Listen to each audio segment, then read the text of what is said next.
menggantikan sembelihan tersebut dengan sembelihan yang lainnya. Di antara fawaidul hadis ini adalah yang pertama, masyru'iyatul khutbati fil aidaini wa annaha ba'da salat.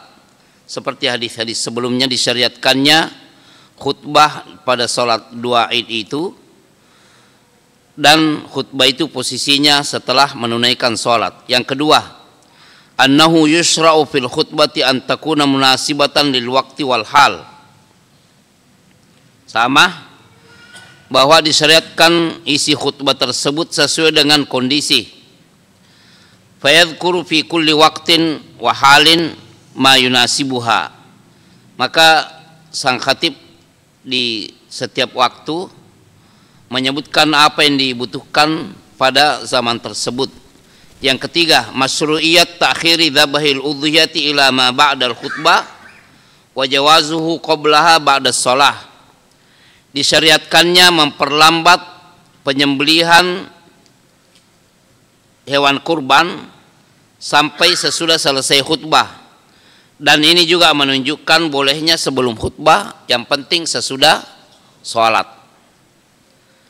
Jadi kalau khatib masih khutbah sementara yang lain kan tidak wajib mendengarkan khutbah kan Pak ya,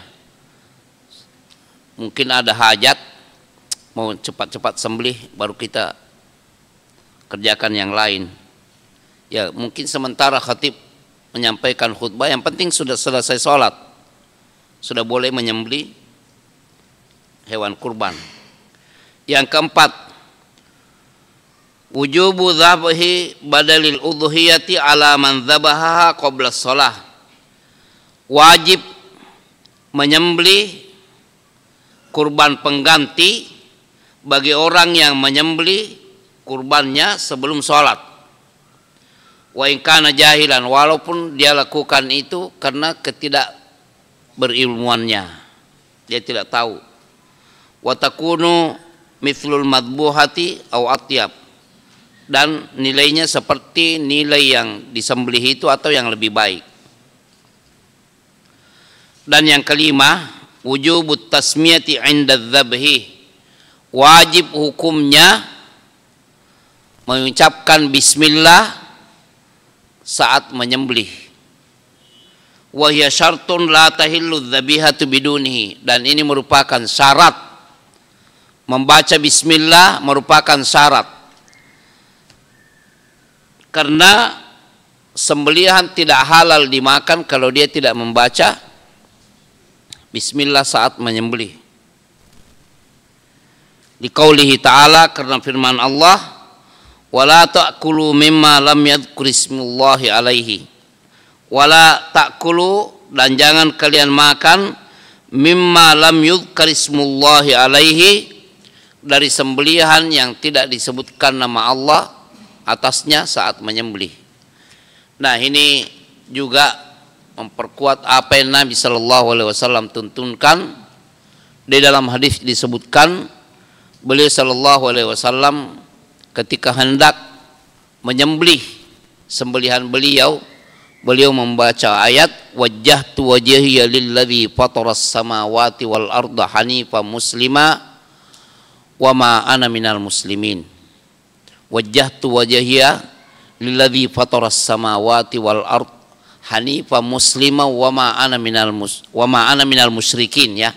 Saya tidak termasuk orang-orang yang musyrik.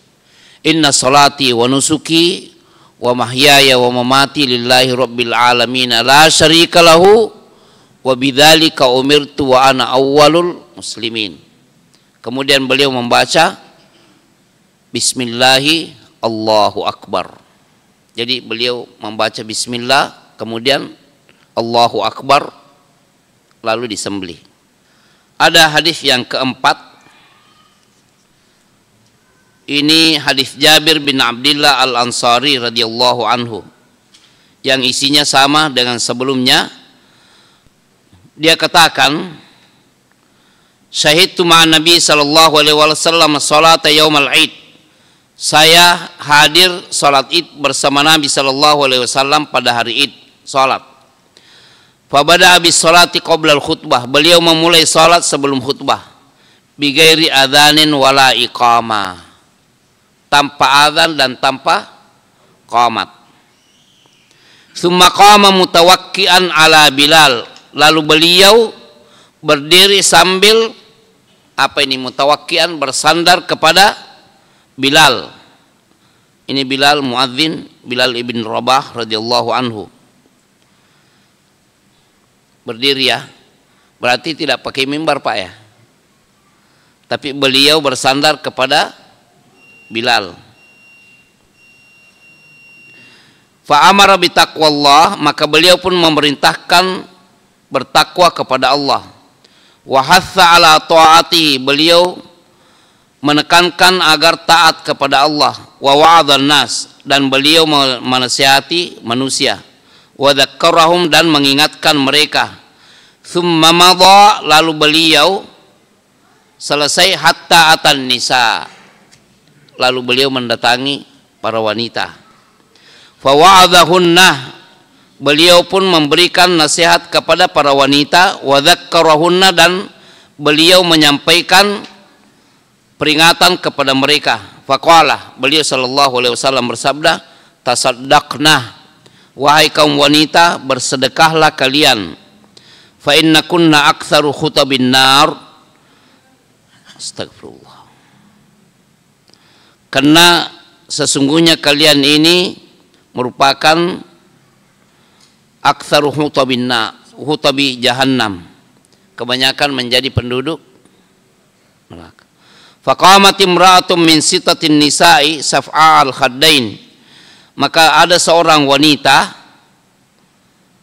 berdiri. Wanita ini agak kemerah-merahan kedua pipinya.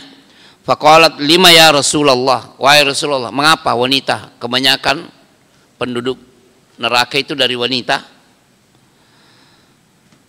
Beliau sallallahu alaihi wasallam menjawab, li anna kunna tukthirna syakat, karena kalian banyak mengeluh, wa takfurnal ashir, dan kalian ini banyak mengingkari kebaikan suami.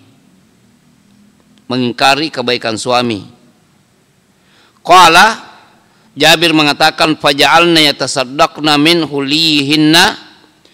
Akhirnya wanita yang mendengarkan khutbah itu pun pada bersedekah dari perhiasan mereka. Yulqina fi thawbi Bilal min aqratihinna wa khawatimihinna. Mereka menyimpan atau menyerahkan sedekah perhiasan mereka di pakaian Bilal, yaitu perhiasan mereka yang biasa dipakai, kurt itu ini, dan cincin, dan apa di situ Pak? Gelangnya. Ya. Ini hadis yang keempat seputar salat Id yang memperkuat kesimpulan sebelumnya bahwa salat Id itu dilakukan lebih duluan kemudian khutbah. Pernah ada perubahan, tapi itu tetap harus kembali kepada tuntunan Rasulullah. Kemudian tidak ada azan dan tidak ada qomat Pak ya. Pernah nggak ada yang azan dan qomat untuk salat Id? Bagaimana dengan as-salatu jami'ah? Ucapan ini untuk salat istisqa nanti ya, bukan untuk ini, bukan untuk. Yang jelas salat Id langsung imam berdiri, sawu sufufakum fa inna taswiyatas sufufi min tamamis shalah.